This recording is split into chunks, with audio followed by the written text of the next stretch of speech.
contest down in Tucson.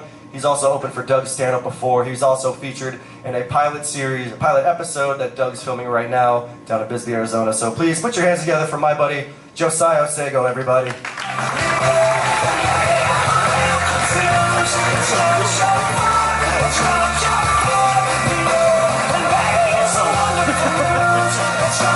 How's the comedy? How we doing? What's up? Thank you guys for coming out. Y'all brave. Everybody decided to make me real nervous by sitting up close. Appreciate that. I know you're uncomfortable. You ain't even take your purse off yet. So I saw a few black people got one at the table. Got to be ready to go anytime. But I do not have too much time with y'all, so I got to get into it quick. And to be real with y'all, kind of had a dark background. So if I happen to go out, like, we just joking. So please, if there's something that makes you offended, just do me a favor and laugh on cue, alright? Thank you. White people, y'all got it. Laughing on cue is easier than keeping the beat. Y'all gonna be alright. Black folks, where y'all at? Alright? Yeah, thank you. Just be a little quicker with it, alright? And don't be afraid to laugh, man. You ever see black people laugh? It's strange. There's so much body movement, but nothing coming out the mouth. It just... Don't be afraid. Let it out, man. Ha! Alright? Latinos, where y'all at? Thank y'all. Y'all do me a favor and just laugh in English, please. Cause I seen y'all motherfuckers on Facebook, y'all ja. There we go, see? Nothing like a little racism to bring a room together, alright? We gonna have some fun. Now here's the thing, man, I gotta give credit to my moms real quick. She's the reason why I have some of the skewed perceptions that I have. I was raised Jehovah's Witness, right? So I was raised knocking on people's door, handing out wash shower on the wakes, no holidays, you know? And as a kid, all I wanted to do was celebrate Halloween because I saw the kids dressing up, Captain America, the Karate Kid, and all I wanted to do was be Spider-Man, get some candy corn, call it a night, you know what I'm saying? She would never let me have that.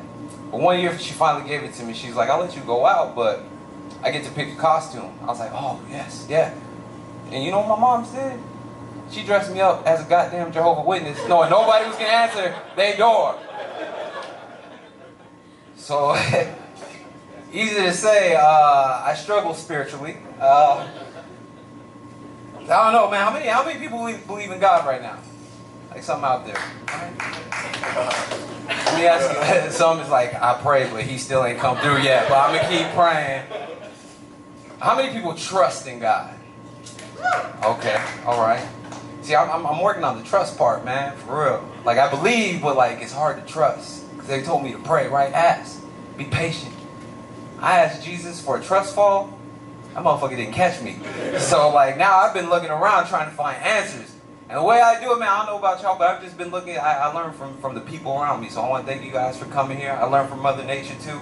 One of the things early in life, I'll tell you guys like this. This is something that used to get to me, right?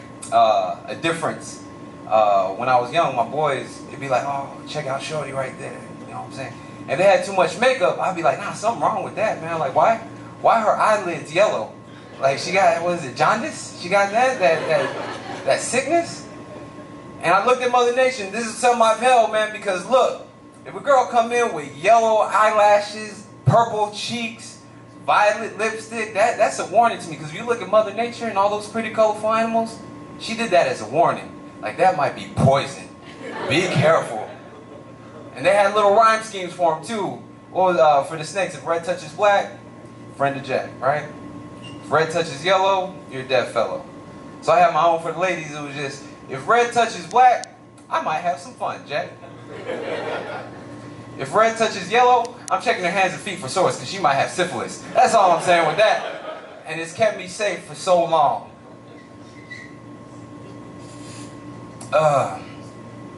See some couples in here. Thank you guys for coming out. It's a clever idea for a date. How long you guys been together? 2.5 years. Nice, man. I'm trying to be like that. I'm gonna be real with y'all. Like, I used to be homeless like 7 years ago, and I've been learning about myself through like failed relationships. It's rough, man. Like, cause I'm gonna tell you guys like this. How many single people we got right now? Okay. Ooh, this is lonely. Y'all my people. I like that. Cause look, man, this is what I've been going through. Like, If any of you guys, like, we all got our issues, right? And when you get to know somebody, there comes a point in time where you gotta let it be known, all right? And sometimes your reaction was a little off. And I'm gonna ask you guys like this: like, any of you guys ever been getting to know somebody and then lost respect for that person because you realize they're willing to settle for you? So background, right? Homeless, did a lot of drugs, right? And I be getting to know girls and they'd be like, "Why you 31 ain't graduated college yet?" And I'd be like, "Look, I did some time studying abroad." They was like, "What did you study?" The effects of drugs on human beings, geological conditions. When I would tell girls, I was like, "Look, man, I was homeless. Like, I ain't doing that no more." And they'd be like, "Oh my God, you're so strong."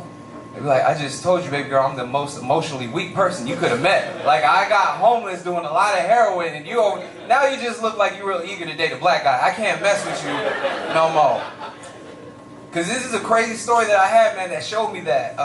When I was homeless, there was this girl named Jessica that we used to kick it or whatever, and there's a little clique. Never thought anything of it because I was a homeless dude. You know what I'm saying? They would come down and feed me. I was like, "Thank you very much. Have a good night.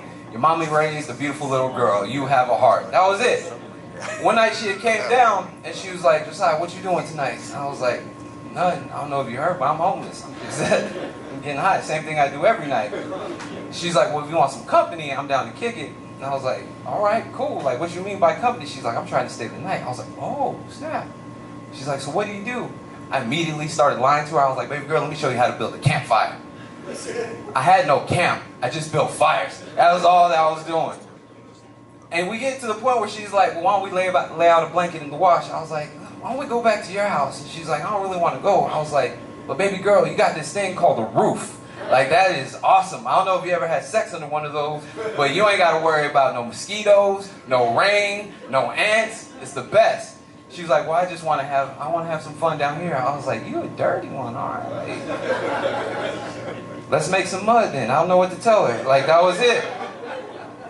But it was that night that I realized if I'm ever homeless again, I'm going to stick to having intercourse with homeless females because some things got lost in translation. Like, we had gotten done, and I was like, "So, Jessica, I need a favor. Like, can we go back to your place because I really need a shower after that?" She's like, "What you mean after that?" I was like, "I'm trying to say I stink." She's like, "Who you think made you stink?" I was like, "Not you, me, Jessica. I'm talking about me. I'm homeless. I just want some water in the shower. Help!" And she left me, man. I was so angry because, like, the little devil popped up on my shoulder and was like, "Damn, Josiah, you couldn't lay the dick down good enough to get a shower out that, bro. What the hell is wrong with you?" But then the little angel popped up trying to cheer me up. It's like, "Oh, it's not that bad. At least you got your dick washed for the night, Josiah. Everything will be okay." So to take this to the Twilight Zone, about 2 years ago, I was doing a show in Tucson. This girl comes out of nowhere. It was like, "Oh my, Josiah, hey, my name's Jessica. You used to be homeless, right?" Which isn't the best way to reconnect with a person, by accentuating the biggest flaw you remember about them. Because I could be like, "Oh yeah, Jessica, you the one that opens her legs and out of the shower curtains. What's up, baby? Like, how you been?"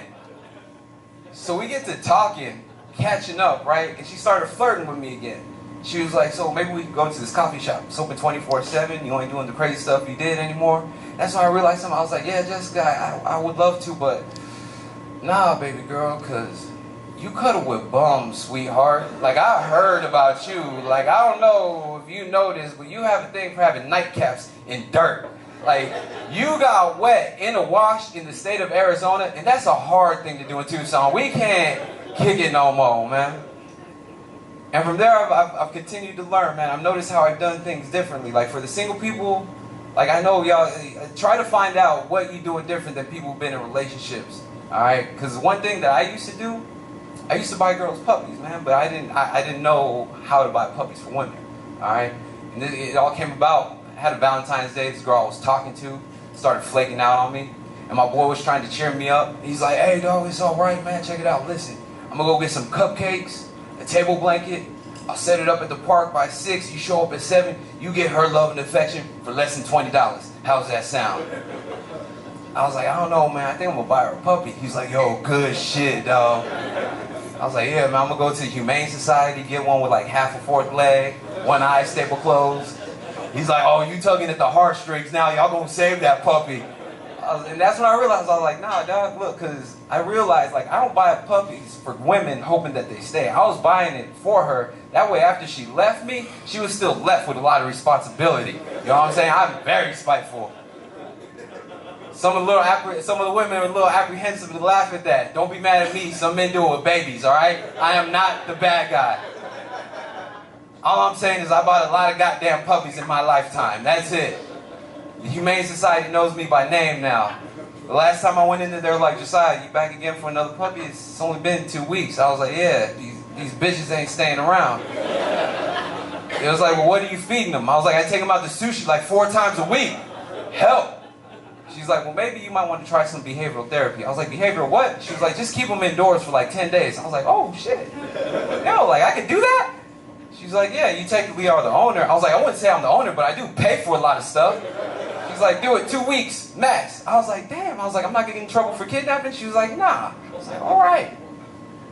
But yo, do I still need to use a condom? And that's when she was like, sir, you gotta go. That's why I just go to PetSmart now, because PetSmart, they don't give a fuck. Again, ladies, I do not think women are bitches. That was just a fun play of words. So if any of you guys happen to be offended, I'll buy you a puppy or something. I don't know what to say after that, all right? I'm gonna tell you, man, life is taking like some strange turns. I got this weird knack now with my friends, in the relationships with my friends. I perpetuate awkward moments, man. I don't know why I do this. It's just, I see something strange, and I'm like, let me see how far I can take this, right? This is the last one that I had. I go to an art school, so there's a lot of quirky kids. All right, I got picked on a lot when I was young, so I have a soft spot for socially awkward people. You know that dude that like invites himself to your parties and stuff? They somehow find out on Facebook that you throwing a party, rather than just invite themselves. They're just like, hey, heard you're having a party. What do you need? It's like, God damn, how'd you get my phone number? First of all, like, this is tripping me out. But there was this kid, his name is Michael Devine, all right? He came up, he was like, so you're a comic? I was like, oh yeah. You know, he kind of stroked my ego. I thought he heard about me. I was like, how'd you hear that I did comedy? He's like, I heard you talking on the phone. I was like, oh, you ain't got no friends, man. I was like, why don't you come on out tonight? It's going to start at 10. It's a free show. You know, we'll have some fun, right? I didn't know what I was getting myself into. I saw a little quirky kid. Didn't know he was as dangerous as he was, because I show up and he's drunk. All right? I could see he's drunk from the bar. All I see is his hand doing this motion, right, to the bartender. And I look and I'm like, Mike, what's going on, man? And this is what I'm used to. I'm used to my boys being like, Josiah, what's going on, dog? You funny mother. Tells me some jokes. Like, that's what I'm used to. He turned around and he goes, oh my God, Josiah, you made it. And I realized this hand motion he was doing to the bartender, he started doing to me. He was like, roar, roar. Oh my God, black people's eyelashes are so long and beautiful. I wish that mine were as long. You have biceps. I have biceps. We're bicep buddies. And I was like, all right, cool. Mike, stop touching me. Mike. And he kept touching me, man. And so all I had was, I was like, all right, Mike, listen, man. You got to stop touching me because you're making me real excited right now. He's like, why should I stop touching you? I was like, because I'm gay, Mike, and I might fuck you. That's what I'm thinking about doing right now. You're making me kind of excited. He went from drunk to sober in a split second. He's like, you're gay? Ugh. And I was so happy because I found this dude's kryptonite, and his kryptonite was dick, all right? And as ironic as it sounds, the more I pretended to be gay, the less I was touched by another male, all right? So I was on it. I was being gay the whole night, and then it came time to come home. He's trashed. He lived in this little county called Vail, which was like miles out from where we were at. He lived at home with his mom, so he didn't have a ride home. So I was like, fuck, man, I felt bad again. You know, again, soft spot. Was like, I didn't want him to have to call his mom, so I was like, look, man, we both got class in the morning. Why don't you come to my house? You can stay the night. We'll get your car in the morning, right? Bring him to the house. I get him laid out. And he's like, Josiah, I want to say thank you for taking care of me, but I just got a question. How long you been gay? Awkward moment. To which I should have been like, oh, it don't work like that. Like, I've been gay all my life. And go up and go to bed, right? I was like, Mike, why are you asking questions? He was like, I don't know. I'm just curious. I was like, you curious, Mike? What you mean by curious, dog? He's like, well, what do you guys do? I was like, well, we're awesome with glitter. We take really good care of our drunk friends. We play games sometimes. He's like, oh, that's cool. I was like, yeah, you want to play a game real quick? He's like, yeah. I was like, you ever played Gay Chicken, Mike? He's like, what's Gay Chicken? I was like, we sit next to each other on the couch. I count down from 3. When we get to 1, we lean in and we kiss, we gay. And if not, we straight. Mike was so drunk. I'm gonna show you guys this. He was so drunk. He was sitting on my sofa, just blanked out on the floor. And I was like, Mike, why don't you come sit next to me? No reaction. For some reason, I was like, Mike, you want me to sit next to you? He looked up at me with the most puppy doggish eyes, and I was like, all right, Mike, I'm gonna sit next to you. And I sit over next to Mike. I'm like, all right, Mike, I'm gonna explain this again. I'm gonna count down from 3. When I get to 1, if we lean in, we kiss, we gay, it's cool, man. And if not, we straight. So I'm gonna start counting. I said 3, on 2, he started leaning in on me. I was like, oh, you gay, Mike. Yo, he sunk so low on my couch, he was like, oh, you were fucking with me. I was like, you were touching me all night, Mike, I didn't know what to do. I was like, well, Mike, let me ask you something, dog. Like, how long have you been gay, man? He was like, no, I've never had sex before. I was like, but you about to tongue fuck the shit out of me, Mike. What's going on? He's like, no, man, like, I don't know, like, I've never had sex. I was like, well, what have you done? He was like, I gave a dude a hand job before, so I'm not really gay. I was like, nah, Mike, you gay. I was like, a dick in the ass is the same as a dick in the hand, Mike, you gay. And real quick, I want to thank you guys for enjoying that, because that night, I missed my boy's birthday party. And I had to call him the next day. I was like, Jovan, my bad about last night. I had this dude come out to the show. I had to take care of him, but I'm going to bring you your stuff later today. I was like, but it was nuts. I had this dude come out the closet on me, told him the whole story, right? He didn't react like y'all. He was like, yeah, dog, that's cool and everything, but look, man, like, why you playing Gay Chicken with strangers? I was like, yo, nah, he's an awkward kid, man. Like, he ain't have no friends. He's like, you sound like you needed more of a friend than he did. I was like, shut up, Jovan. Like, understand, like, I helped him be more comfortable with himself. We chill now. Like, he goes, yeah, man, it's cool that you brought somebody out the closet, but understand, dog, like, in order to bring somebody out the closet, that means your ass got to go in. I was like, fuck you, Jovan. Like, I'm just trying to be a nice guy in life, man, that's all. Dude had me pissed off. But, I got another friend, man, who he stopped doing comedy, right, to pick up 18-wheeler trucking.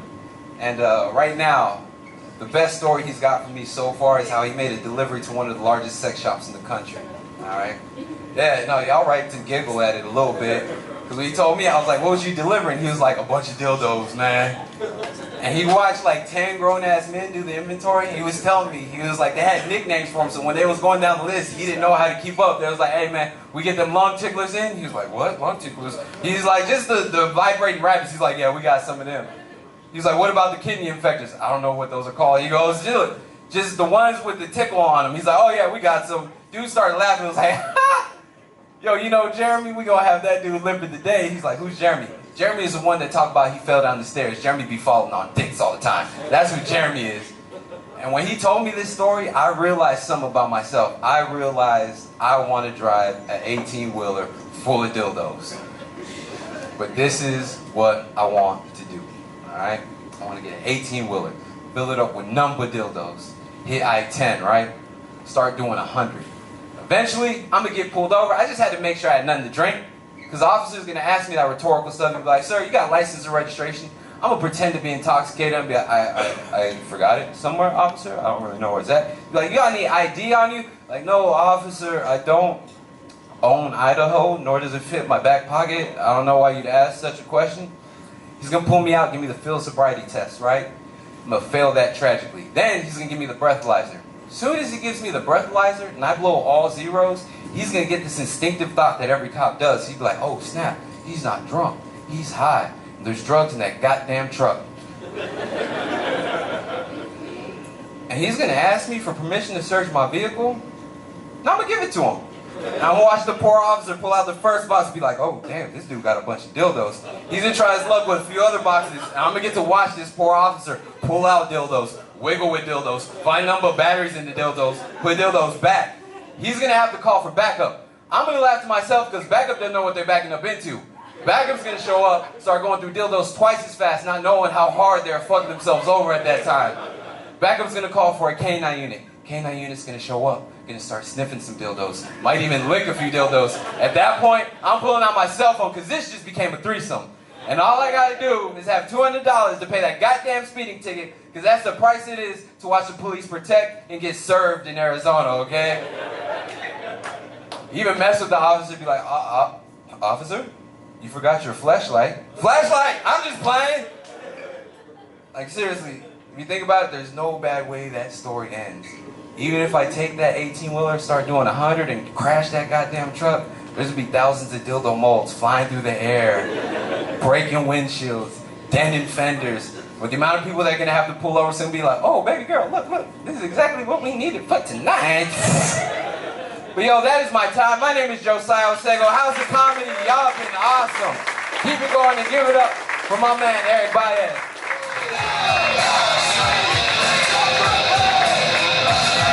All right, you guys, Josiah Osego. Please, one more time for him. Nice. Quick thing I didn't mention before, right up here on the screen, you're going to see the comics' names and then also their Twitter handles.